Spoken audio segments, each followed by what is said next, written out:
Hello, my name is Jérémie Pelletier-Gagnon. I'm an assistant professor at the Université de l'Ontario Français in Toronto, Canada. And today I will be introducing Professor Nakamura's talk entitled Learning the Creation of the Global IP from Japanese ACG History. I will be giving a few lines about the outlines of the presentation, as well as providing a few elements of context and a few questions to help us think about the future of the development of Japanese pop culture internationally. Professor Nakamura draws a historical look at the process of the development of new popular media IP. He's drawing his line as a continual story from the pre-modern era, touching on early moments of literary history, manga, kabuki culture, etc., to the current global IP, including early principles that drove the production of Japanese media globally. He also introduces the copy, imitation, innovation spiral model, which highlights the dynamics of the evolution of media products from Japan. But what Professor Nakamura also points out is the story of the merging of Japanese history, of Japanese aesthetic sensibilities with Western methodologies, giving the result that we know today, which is crucial for understanding the global success of Japanese cultural products. Professor Nakamura divides his presentation in three big moments, each tackling different moment in the development of Japanese cultural history after the Second World War. The first one, taking place immediately after the end of the Second World War, is about the transformation of Japanese popular culture products for circulation overseas. So the principle was to take a Japanese element out of the cinema, television program, etc., and adapt it to a foreign audience. Example of that is Godzilla and Robotech, both works of cinema and animation, which were submitted to heavy transformation before its release overseas. The second moment is called the Mukokuseki from the start. So it's a model in which authorship changes hand and in which the readers, Shonen Jump and other magazines, are much more involved in the production of the media product. We think here from the production committee system and the media mix system, especially in cases like Dragon Balls and the media franchises like that. And at this point, the cultural products are thought about in terms of international franchises from the get-go. The third moment is the globalization with the smartphone market. In this case, we see Japanese IP holders collaborating with foreign studios to create applications, but elsewhere than in Japan. In this case here, local applications made in Japan are seen as not having so much traction internationally and being challenged in terms of circulation. Just go back to one of the elements that are interesting to think about here in this presentation is the term mukokuseki, cultural order or cultural orderlessness. It's a term coined by Koichi Iwabuchi in his book, Recentering Globalization. The concept is essentially that when Japanese had success in export business in the 1980s, 70s, and 60s, it was due to the designing of objects that had no national order. So elements like Walkman, cars, animes, and video games. Elements like that did not provide any hints, any order, any element that could be traced back to Japanese culture or Japan itself, which made it much more easier for a foreign public to appropriate.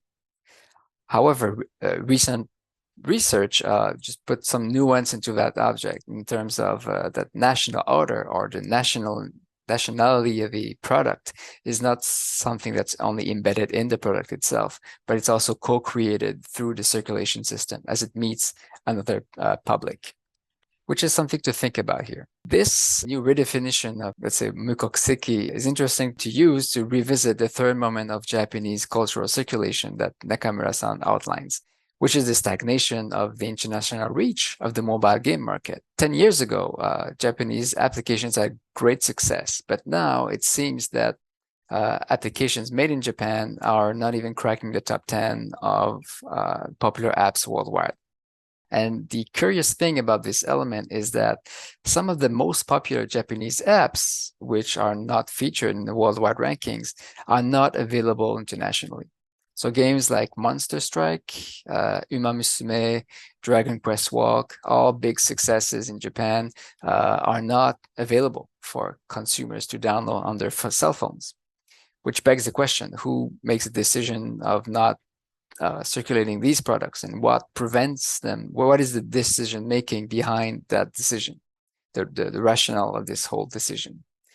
And which begs us to think about, national order is not something that's only in appearance, such as in Koichi Wabuchi's discussion, but perhaps now in subject matter, as animation is now known broad and worldwide. But the concept of Uma Musume, of having girls that look like horses driving around the tracks, is perhaps not something that's acceptable worldwide. And this element here leads us to think about what a new perspective on the circulation and the creation of what we consider as being Japanese pop culture.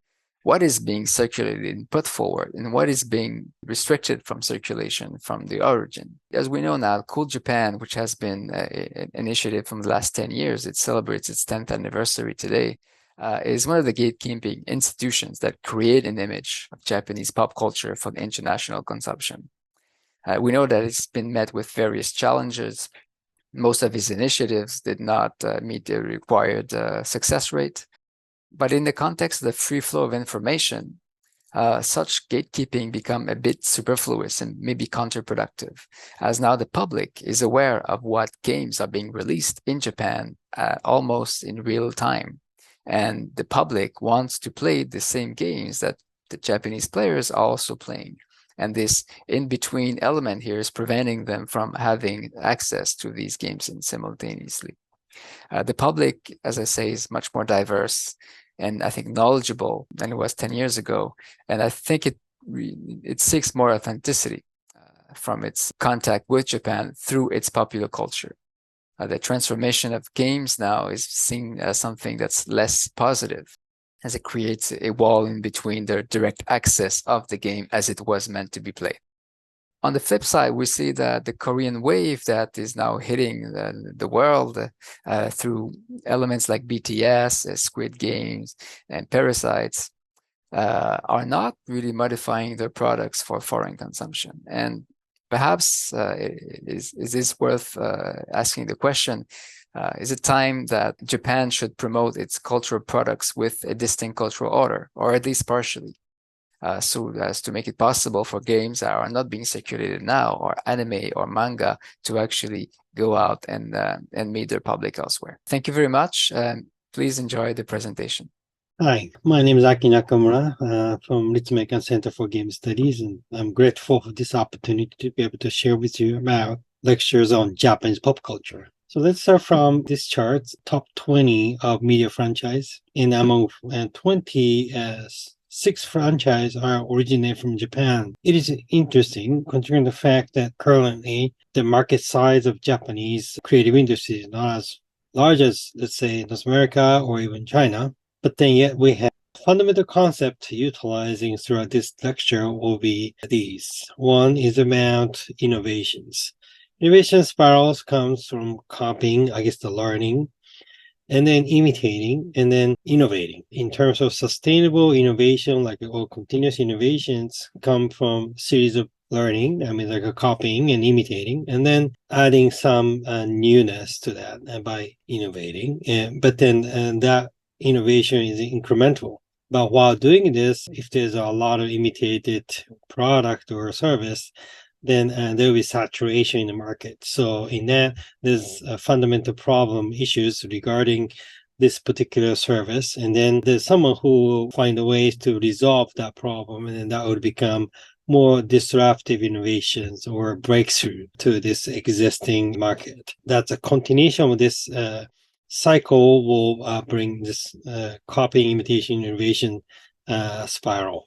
Another concept is a picture narration culture. Japanese tends to use pictures in creating narrative experiences. Yes, there's a lot of literal essays, but then it was easily adapted to picture story and then used that as a means to widely spread the narratives to the Japanese people. And then also there is a concept of kabuki mono and kawaii. Kabuki representing coolness or stylish of the Japanese entertainment, and the kawaii representing cuteness.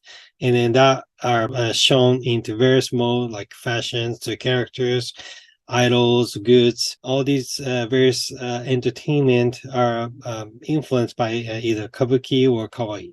And then the picture narration culture, kawaii appreciation, and kabukimono appreciation culture are filtered through Western methodology and then turn into Japanese anime mangas and the Japanese kawaii things or the Japanese heroes, robot, or anything that has to do with cool. It's like a Japanese specific aesthetics. So Japanese aesthetics are kind of merged with Western methodology, and that's how today's Japanese various part of pop culture are represented. So let's take it from zero, how the Japanese original concept came into various portion of Japanese pop culture. Okay, first, kawaii. Kawaii is known as to be mentioned in 81,000 by Pillow Book or Makuran Soshi. It's called Utsukushiki Mono. That means kawaii thing or cutie things. Example, face of a child painted in gourd or taller, crawling and hurley. Cuteness is in everything which is small. This statement was already made in one of the earliest essays available in Japanese history, and then that tradition continued even today. In terms of kabuki started around the 17th centuries to early 18th centuries. Mie is showing off a climax moment sequence, or kumadori, having a special makeup to represent righteousness or evil or non-human things, and all these things are really important part of Japanese coolness, and then that are also kind of adapted to today's heroic battle sequence, and then so forth. In the fiction narration cultures, the origin of manga or fiction narrations is around 12th to 13th centuries. Animal and human caricature or Chojo Jinbutsu Giga available at the Takayama Temple in Kyoto. And then one of the father of a modern comic artist, Osamu Tezuka, mentioned about 3 principles plus 1. One is something that he didn't mention, but then it was obvious, which is exaggeration, deformation, simplifications, and then personification or gijinka. And then Chojo Jinbutsu Giga is representing just that, as mentioned by Osamu Tezuka himself in one of the television program he appeared. And then that was developed to talk about exaggeration, deformation, simplification that are all there in ukiyo-e in Edo period by Sharaku, or the Mount Fuji views by Hokusai. The dynamic moments, it's exaggerations and simplifications, right? So the technique developed in that period are already, went major stream in Japan by Edo. And then comes the Western technique are brought to Japan after the Meiji restorations. And then that was quickly adapted by artists like Ippyo Imaizumi, started to creating these kind of Western type of comics on Jiji Shimpo. That's one of the leading newspaper at the time from 1891. And Rakuten Kitazawa took over the comic sections of English newspaper Box of Curiosity from Austrian comic artist Frank Asser Nertebels. He basically taught him the basic skills. The one depicted here is a good example by Rakuten Kitazawa. And then this one has nothing like today's Japanese manga.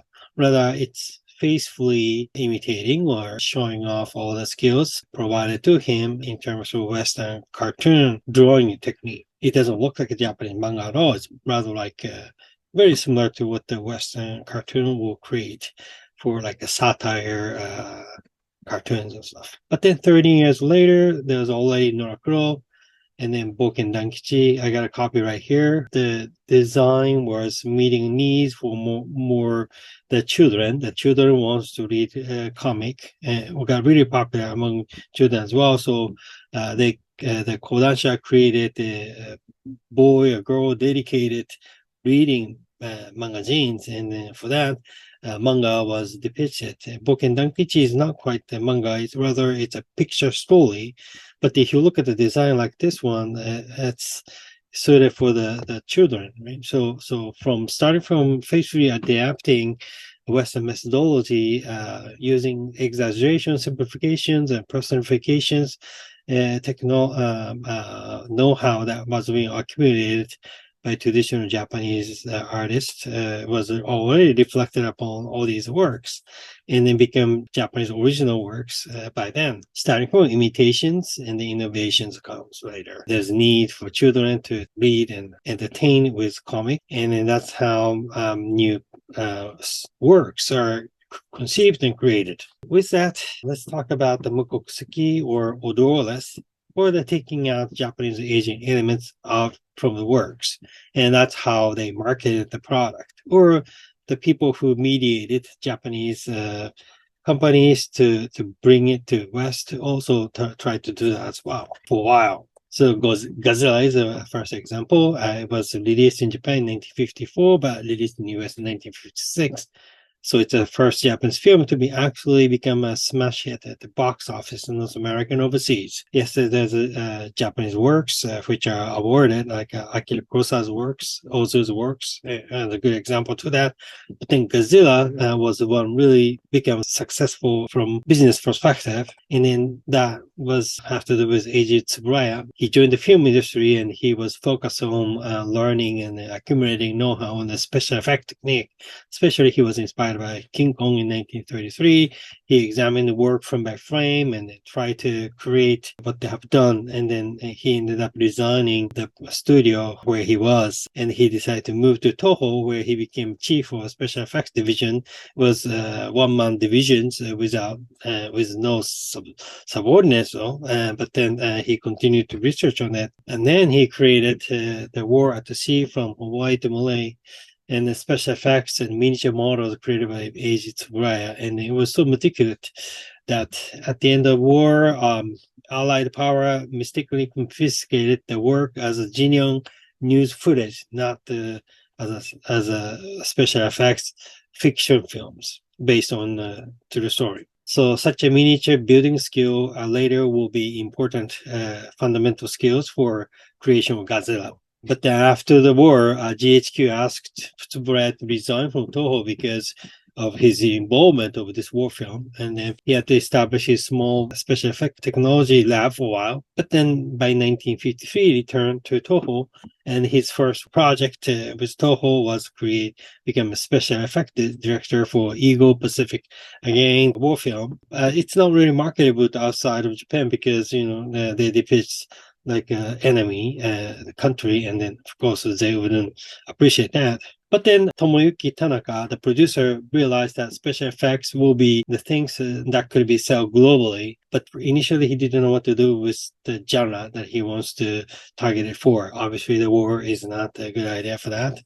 But then comes March of 1954, H-bomb dropped in Bikini, and then it became social issues. And from then the idea of ancient monster being awakened by H-bomb and will attack Tokyo was conceived by a producer. Another film was canceled, and this project became greenlight. And then Ishiro Honda was assigned as a director, and Eiji Tsuburaya was assigned as special effect director, and then rest was history. But then when the Godzilla was featured in North America and the rest of the world, there's a lot of changes.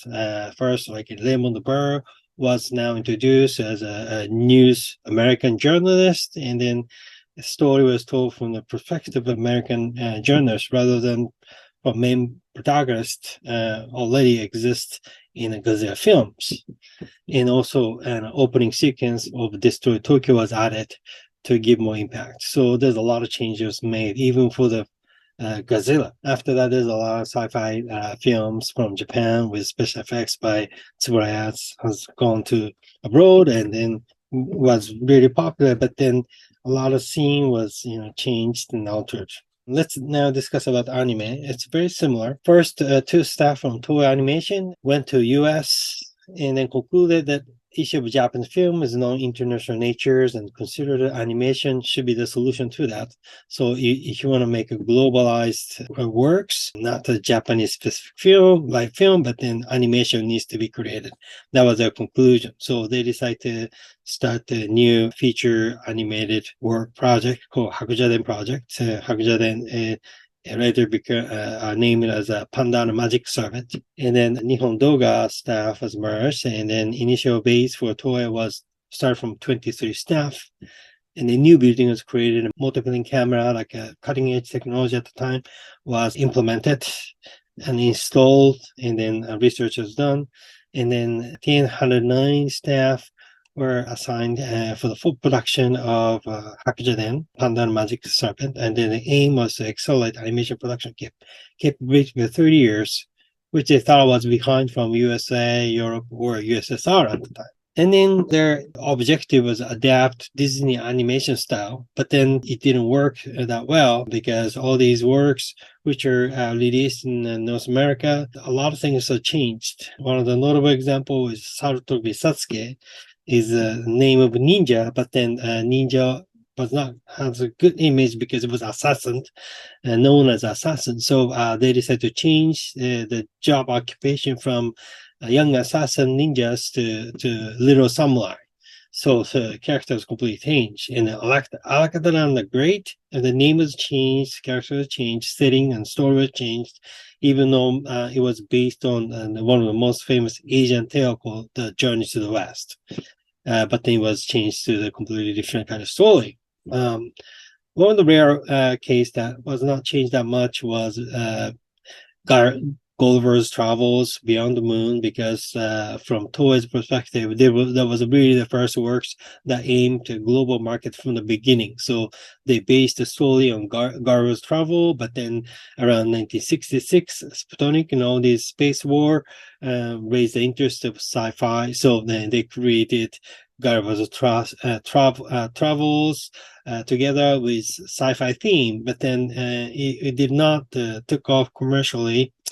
And then they decided not to export featured animations for a while. But the one that became really successful was Astro Boy, is adapting limited animation technique already implemented by various studios that are supplying animation programs to television. Instead of just using original stories are based on already popular comic. And then content was so interesting, and then that was exported to America, and then it got a high rating on New York, like 35%, and Memphis and Atlanta, 45%. So that's how popular it became. And another television program was also became popular called Kimba the White Lions, in Japan called Django Emperors. This one is quite original about animal, but then it didn't come overnight, because before Osamu Tezuka started creating this comic, he watched Bambi like numerous times and then create faithful adaptation of Disney version of Bambi to manga to the small publishers. It's still available on official Osamu Tezuka's homepage if you like to watch it. In order to create that, or he, with a curiosity, he watched the Bambi so many times. Some said it's 80s, and then he created the faithful adaptation. So there's again learning process, right, of imitation innovations. Okay, so another example from animation is again taking out the Japanese cultural odor. Kagaku Ninja Gatchaman, or Science Ninja Squad Gatchaman, is another example. It was released in the States as a Battle Planet. This one is about future tech sci-fi, not space opera like Star Wars. But then because of the fact that Star Wars was so popular back then, they decided to add the footage, add a new robot as the original footage, and then the name of characters, villains are all changed, and the setting was changed completely from future tech sci-fis to space invader type, and then that's what it became. And Space Battleship Yamato is another example. Cultural odor like a Battleship Yamato, and then name of character, which are Japanese, are all changed to different names. And then Japanese origins are also gone. So taking culture odor was one of the main objectives back then to make this work successful. I guess in terms of contract, so they had a right to do that once they get the distribution right in their own region. So one of the prime examples is Robotech in 1985. In order to get through the syndication program structure for local station in North America, usually it's Monday to Friday, 5 times 13 weeks. 3 separate robot anime, Photos Macross, Cavalry, Thousand Cross, and Mospeeda, was combined as one Robotech brand franchise with total of 85 episodes, and it was delivered to the stations. So a lot of consumer back then, or fan back then, known this franchise as Robotech, rather than this 3 separate intellectual property. And Karl Masek, producer and editorial director at the Harmony Gold, became a charismatic producer and advocate himself for this Robotech franchise, three separate different product or works becoming one, just because of this contract that allow the freedom in using all these works to put it together. That's an extreme case, but then that happened in the past. So Mighty Morphin Power Ranger in 1993 is another example to that. It's originally from Japan. Kyoryu Sentai, Zyuranger is the original works, but then they took all these stuff and then keep the heroes' characters, action sequences, and then giant robot design and main villains are intact, but everything else is basically changed. Basic ideas discarded, like premise of villains or whatever, and pretty much everything else are been discarded as well. Basic plot, heroes, actors, actresses, worldview, perspectives changed. For them, it was important because it was for the kids program. They need to have a gender balance, easily corrected from Japanese 4-1, 4 being a male, 1 being female, to 3-2, which is very closer to gender equality, 3 male, 2 females. And also the racial diversity was important. So all the race and ethnicity was kind of combined in balance, while Japanese one was mostly by Japanese actors and actresses. All these changes made, and it got really successful, and it's still a long-lasting franchise. But then the fact that they're taking the cultural allure out of this Japanese Sentai hero franchise is something notable. But then the situation changed in Japan, creating Mukoksuki from the start.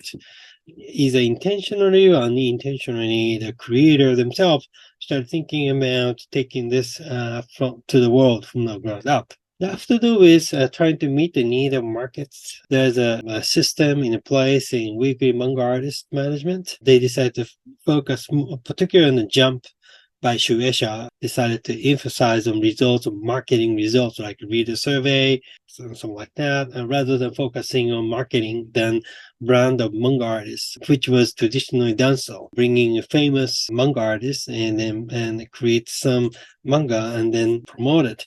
But then Weekly Jump decided to completely opposite. So they're ranking based on the popularity of reader polls. And if it's going popular, they will continue. And if not, then they have to cancel the manga. They have a central theme with friendship, endeavor, and victories. And then that was a general premises. And then they had a variety of manga, but then they have a central theme was really common. So a lot of people, the younger age was inspired by that. And then, of course, when they find the new recruits, they have an exclusive contract with younger manga artists. That's how they secure the talent. And the Rookie Awards is awarded periodically. And that's how they come up with a new talent constantly. And with that, now intellectual property is on center, manga publisher, animation studio, and a TV station, and the merchandise manufacturers are united together in not strict sense like merge or anything like that. It's like trying to create win-win type of ecosystem surrounding intellectual property. And this will eventually becoming in the form of a production committee system, which is really known as a Japanese original business models in terms of creative industry. This system enable IPs created even by rookie artists become instantly popular because of its collaborative networks. Manga are published and then animation will be shown at the prime time to the children free, right? Particularly around the 80s. And this prime time model has been gradually over to like a night shift models, but then that's how the younger targeted audience was able to be exposed to the intellectual property. And then they could either consume in the form of manga or video games or the animations like Blu-rays and stuff like that, or maybe toys and other things. So this one, okay, so one of the One of the prime example is the Dragon Ball franchise. While Akira Toriyama is working on another project for the weekly magazine Jump, the editor of Akira Toriyama, Kazuhiro Torishima, suggested to create one-shot manga based on Toriyama's likeness or an interest in Chinese kung fu film. So that's why Akira Toriyama created Dragon Ball, and that became really popular.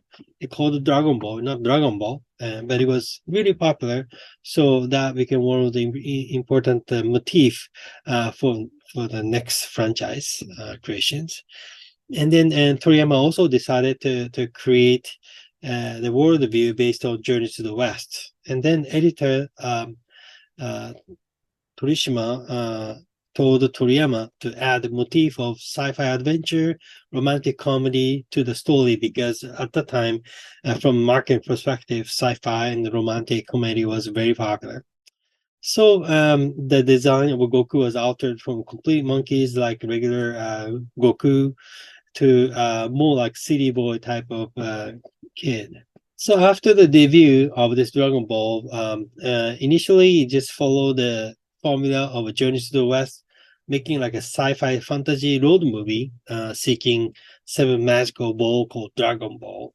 But then the readers poll shown that was getting less and less popular. So they decided to do brainstorming and realized that Goku's character growing stronger by facing and overcoming challenges was the one that reader really want to see. Right. So this is how the basic premise of Dragon Ball was changed from like Journey to the West sci-fi fantasy road movie to more like battle tournament style storytelling. And the rest is history. This is how the huge franchise with 27 billion USD are created in a collaboration with Shueisha, the publisher, has over 260 million copies of manga sold to date. And the video game, 15 million copies of video game with 3.5 billion USD for the game apps. And also the animations continue to be strong over years, with animated feature coming every once in a while and so forth.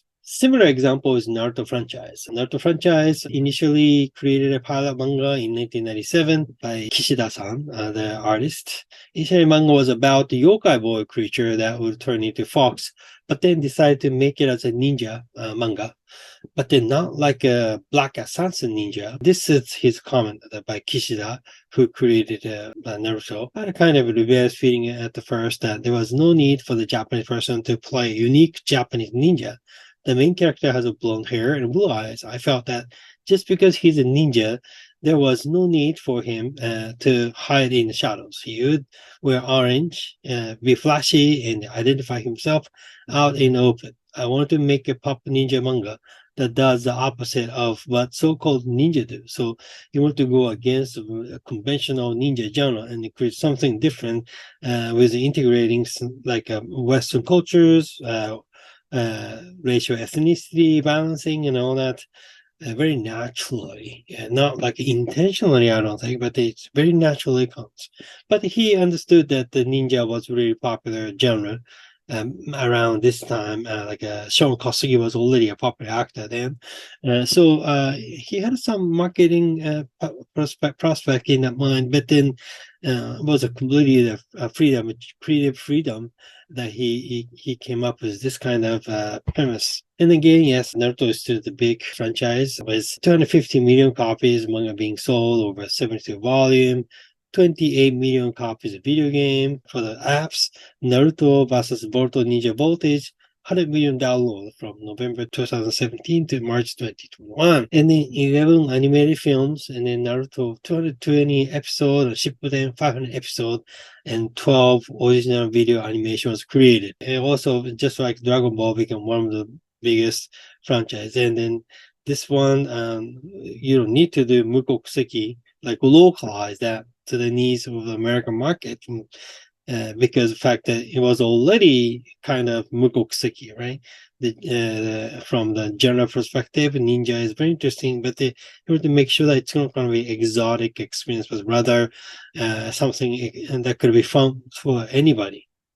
And then, so that was the obvious results. Naruto became the phenomenon, not only in Japan, but also the world.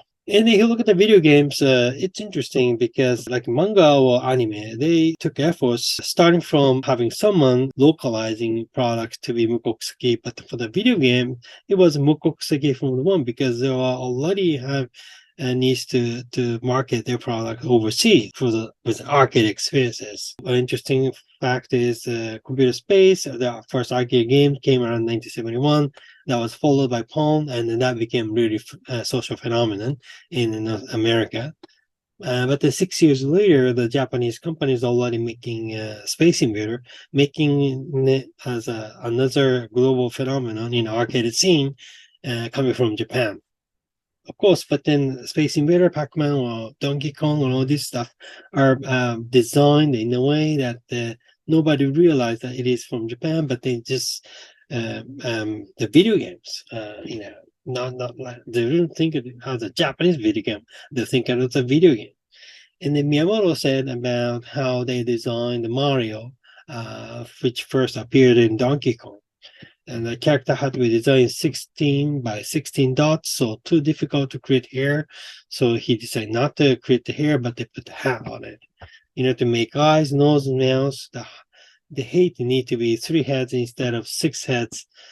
So that's another deformations concept of manga. In order to animate the character with exaggerated movement, the color of hat, jacket needs to be in the same color. So simplifications. Shigeru Miyamoto called it Video Man, as he intended to use the character in all of video game created by him in the future. So that's the star system implemented by Osamu Tezuka. So in various part of designing Mario and also Donkey Kong, he implemented this manga technique, which is already prevalent among various artists, including non-manga artists. And then in from the marketing perspective, Nintendo of America suggested they should call this video man as a Mario and then put the setting of Italian plumber to that.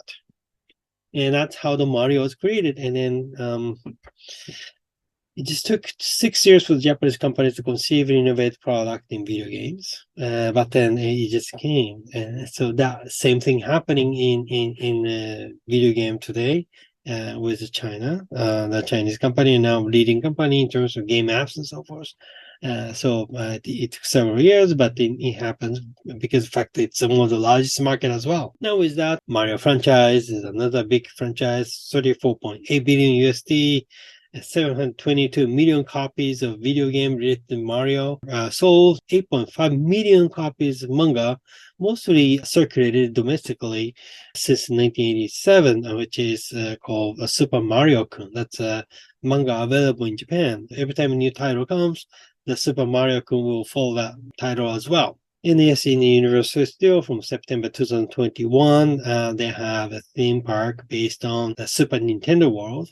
In Hollywood, they attempted to create a live film in 1993, but it was not so successful.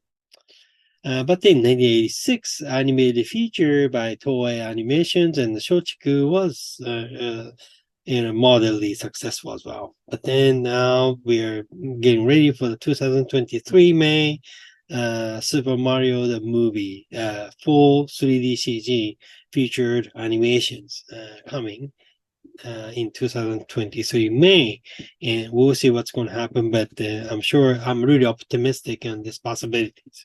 And then finally comes Pokemon, the king of media mix franchise, started from 1996 February when the first Pokemon was launched. A special manga was issued for the Koro Koro comic of Shogakukan.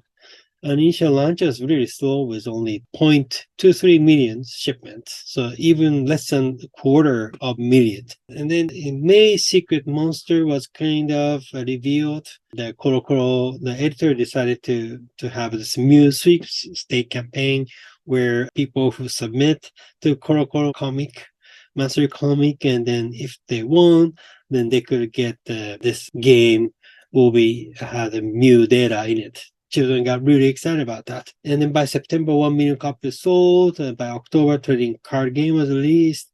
In 1997, April, Pokemon Anime TV programs launched. And in 1998, March, 10 million copies shipped.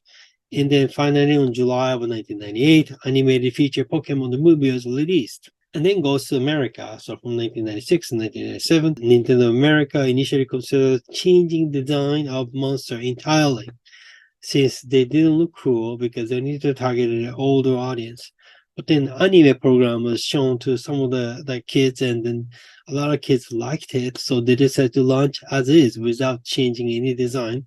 But then they will decide to start from anime rather than starting from video game. So that's a huge difference between how Japanese launched the product to those in America. So selling the Pokemon anime to US Syndicate, and then E3, they had a first reveal, and by September 7th, 1998, Pokemon anime started at the 111 TV station. And then about months later, or September 28th, Pokemon Red and Blue were released. And in January 1999, Pokemon Trading Card. And in July of 1999, Nintendo 64 Pokemon Snap. And then November of 1999, first movie was released. And then again, that's another social phenomenon. And then, but the localizing was in place as well. Pocket Monster, the name was changed to Pokemon because it doesn't sound right in slang. Name of monster are completely changed. The name of main characters are also changed. Monster design was altered for the political correctness, not the major way, but the political correctness, like skin colors and so forth. And also the TV animation, where there's a rice ball was there, was changed to jelly donuts. And the scene deleted, gun pointing scene, female character wearing swimsuits or drinking alcohol scene, Pokemon handling fire on its own. All these things are deleted to make sure that the kids will be secured when they watch the animation program. And with that, 440 million units of games have been sold. Card game, 43.2 billion units in 77 countries in 13 languages. Merchandise, 4,000 goods, movies, TV anime, 192 countries and territories are airing Pokemon. And in terms of sales-wise, 35% comes from domestic, 65% comes from overseas, and 120 billion USD worth in 2021 alone achieved 1.6 USD. And Pokemon Go, 5 billion USD by 2022. There is obviously the media mix effects here, and the USB game ranking.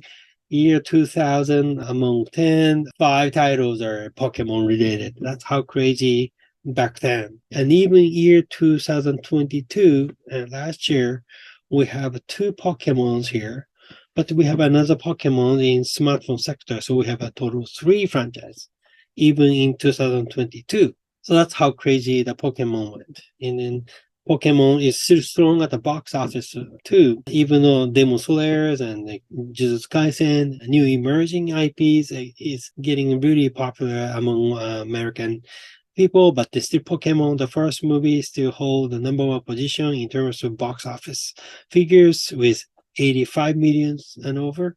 In the second movie, ranked 3rd with 43 millions, 0.7.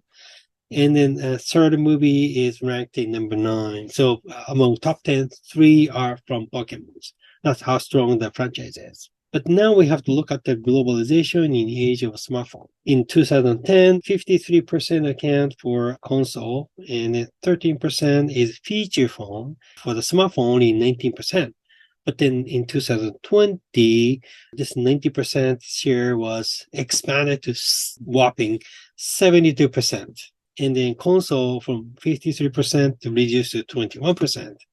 PC from 15% reduced to 7.7%. So the majority of revenue come from smartphone now. So that's a huge change in the landscape. But then Japanese companies are struggling with bringing their works to the world. Still getting better though. 2013, we just had 1 title, but then those money generated mostly from Japan. But in 2022, we had 3, of which 1, like Uma Musume, is generating money from Japan. But the rest, like Pokemon Go and 3 Kingdom Tactic, are all in terms of creating as a result of collaboration using Japanese IPs. So let's take a look at this situation here. So looking into this game apps ranking between 2013 to 2020, the changes are made that the number one worldwide revenue-wise is Puzzle & Dragon, which is a Japanese IP. But then money are generated from Japan. So Japanese used to spend a lot of money to game apps, and that's how the spending reflected upon worldwide ranking as well. But then now a lot of other countries like China and all these places making or spending a lot of money on a smartphone. So the situation changed. In 2022, we have a 3 title are either Japanese licensing or collaborating, or a Japanese self company producing. Uma Musume is a good example to that. But then again, this one is also mostly generating income from domestically. Pokemon Go and Three Kingdom Tactic, on the other hand, are for the Pokemon Go was created by Niantic, American company, the Google subsidiary, and then Three Kingdom Tactic are created by Alibaba Groups. But then Pokemon Go was also in collaboration with Pokemon Company. Three Kingdom Tactic are in collaboration with the Koei Tecmo. So now collaboration is getting important for the Japanese to stay in the world market. So points, 2013, no title from Japanese studio were ranked into USA. Japanese game app revenue mostly coming from Japan. In 2022, 3 titles either from Japan or licensed by Japanese company in collaborations. Uma Musume is still mostly generating revenue domestically. Japanese are struggling to globalizing their IPs, but then they're satisfied with the success in the domestic market. And again, here the changes 2022 worldwide, one with italic with underline are from China. It says Three Kingdom Tactics in collaboration with Koei Tecmo, but then the partner actually creating and distributing our Alibaba Group's game. Alibaba game, the games made in China. So 4 titles among 10 are made in China, and then becoming one of the top rank, even though, yes, some of them are just like Japan, generating the money domestically, while others are able to create the money elsewhere. So this is a chart from Genshin Impact. 33% are from China, yes, but then 24% from Japan and 70% from US. And the rest is 26. And in terms of Pokemon Go, 37% from US, 32% from Japan, and 5% from Germany, and the rest is 26%. So both are really interesting because anime motif no longer is Japanese exclusive. Game apps created by Chinese company are having a strong anime motif. Pokemon Go, the licensed product developed by Niantic, the American company. So anime motif is not exclusive to Japanese, but then other countries are developing these games and even getting really good reputations for that. But then another important thing is the global collaborations. Genshin is mostly done by Chinese studio, but then Three Kingdom Tactic is a good example. And then Naruto, the apps are also created by Tencent in collaboration with Bandai Namco. So it's another collaborations between the Japanese company and Chinese companies.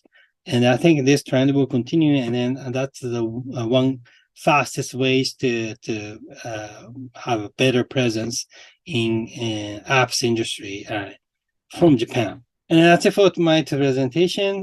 This is a reference list. Thank you very much for attention.